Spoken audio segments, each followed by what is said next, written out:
welcome back to Whisky Whims with me, Stuart. Today we're going to review another sample. This has turned into a sample channel. Anyway, I am trying to get through my samples as well, just because they were starting to build up to a point, but I'm also trying to get through my own whiskey. Anyway, it doesn't matter. Today's Glencadam 10-year-old, 46% ABV, sent to me by Whisky Bond, who's a fellow Tabes, fellow Patreon, and a mate. It's 46% ABV. It's the old bottling, not the new rebrand that's been recently done. But I had this the other night and I decided, I need to review it. Because I don't think I've reviewed this Glencadam on the channel. And I'm not sure I might have reviewed one independent bottling. But I've had a few distillery bottlings, especially at Stevie's. I think there's a 17-year-old PX, a 13-year-old, like a golden tin, a 15-year-old. So I have had a few, and I'm trying to think if I've had any like distillery exclusives, but I don't think any come to mind.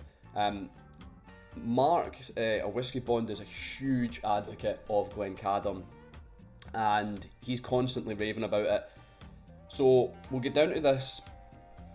Roughly about £40 a bottle. You can get it in the supermarkets, and you can get it when it's sometimes on sale. So we'll get down to the nose, the palate, and the finish, and see if it's a Whisky Win or a Whisky Bin. So the nose, yeah, it's very inviting. There's lots of orchard fruits. We're thinking apples, pears, stairs, everything there. Yeah, apples and pears for sure. It's buttery as well, like a buttery cookie. Maybe it's got some vanilla through it. It's just really like doughy and sweet. Yeah, I really like it. I just like that sweetness of it, that doughiness of it. It's like you've got cookie dough you're about to make cookies. Yeah, there's a little bit of a grassy element to it, and some Haribo gummy bears as well. I get a little bit of a kind of artificial fruity sweetness on it. Yeah, there's a touch of spice in the nose, probably from ginger or something. Yeah, really nice. It's a little bit zesty as well. Yeah, it's a fantastic nose. Like I say, easy on the nose, really inviting. We'll go down to the palate.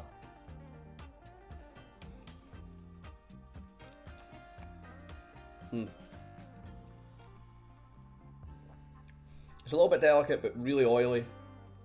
There's this really interesting kind of cider taste to it, feel to it, linking back probably to the apples.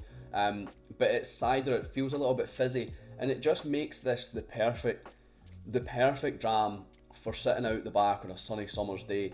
Because if you like cider, I'm not really the biggest fan of cider.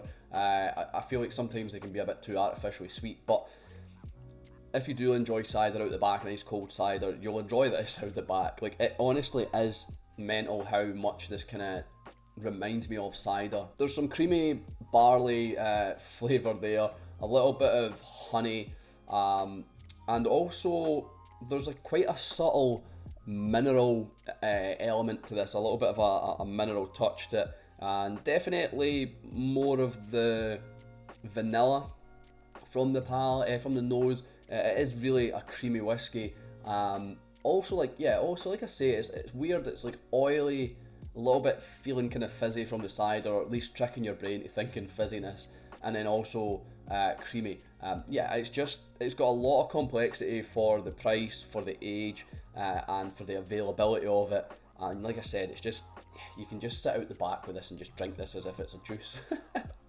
It's fantastic. The finish is medium, more of that creaminess coming through. There's citrus, there's oak, there's more apples, and there's even a little bit of cinnamon. On the finish. So we'll get down to the rating of this. If you're new here, how am I rate my whiskies on 3 factors? Would I buy it again? Do I think it's worth it? And would I recommend it? So I think I'll start with would I recommend it? I'm going to change it up. Would I recommend it? Yeah. This is silly of me that I have not had this in my collection.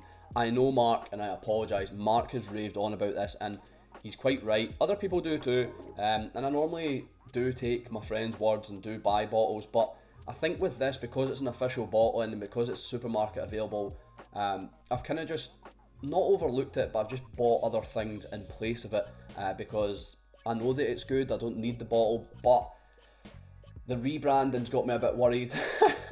Maybe the product's the exact same, maybe not. It happened with old Palate, the 12-year-old changed slightly. So I don't know. I am a little bit worried, but hopefully I can pick up an older style or older branding bottle of this, because I really should have it in my collection because it's just so easy, it's so drinkable. And if you're looking at your collection, you're thinking, oh, I don't want to pop open a new whiskey, or I don't want to drink that same old whiskey, this one's just easy that you could keep drinking it. It is an easy drinker, and it's easy on a summer's evening. So yeah, I would recommend it. Do I think it's worth £40? Yeah, piece of piss. It's definitely worth £40. There's no arguing with that. And would I buy it again? Like I say, I didn't buy this, but I need to buy a bottle. I really do. It's just stupid. I'm keeping the rest of this. I've had half, so I've had like I think 2 conservative drams out of it. So yeah, I'm going to keep the rest of this just to enjoy. But yeah, I think it would be silly of me not to get a bottle of this, especially prior to the hopefully get an old branding bottle. So it's 383. It's a Whisky Win on this occasion. Thanks for watching. I've been Stuart. This has been Whisky Win. I'll see you later.